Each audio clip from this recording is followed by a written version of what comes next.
PDSU Telangana రాష్ట్ర అధ్యక్షులు తెలంగాణ రాష్ట్రంలో విద్యారంగ సమస్యలు పరిష్కరించాలని ఆగస్టు 25వ తేదీ నుండి పీడీఎస్యూ భద్రాద్రి కొత్తగూడెం జిల్లా కమిటీ ఆధ్వర్యంలో యాత్రని ప్రారంభించడం అనేది జరిగింది।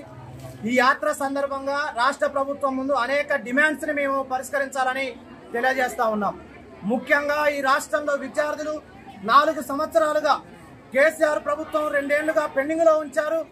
2 ఏళ్ల తర్వాత రేవంత్ రెడ్డి ప్రభుత్వం మరో 2 ఏళ్లు పెండింగ్ లో ఉంచినటువంటి పరిస్థితి ఉంది।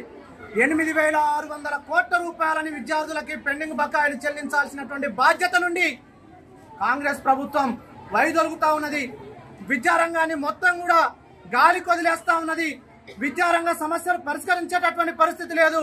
స్కాలర్షిప్లన్నీ పెండింగ్ లో ఉంచుతా ఉంది। విద్యా సంస్థలన్నీ కూడా రాష్ట్ర ప్రభుత్వంలోనే కాంగ్రెస్ హయాంలోనే డిగ్రీ విద్యా సంస్థలు మేము పరీక్షలు నిర్వహించలేము అని చెప్పేసి వాళ్ళు ధర్నా చేశారు। ఇంజనీరింగ్ కాలేజీ యాజమాన్యాలన్నీ రోడ్డెక్కి మీకు విన్నవించుకున్న పట్టించుకున్నటువంటి పరిస్థితి ఈ రాష్ట్రంలో కనపడతా ఉన్నది। కాబట్టి తక్షణమే విద్యార్థుల ఫీజు రియంబర్స్మెంట్ ని స్కాలర్షిప్లని విడుదల చేయకపోతే విద్యార్థుల ఆగ్రహానికి కాంగ్రెస్ ప్రభుత్వం తప్పకుండా గురి కావాల్సి వస్తుందని చెప్పేసి పీడీఎస్యూగా విద్యార్థి సంఘంగా మేము డిమాండ్ చేస్తా ఉన్నాం।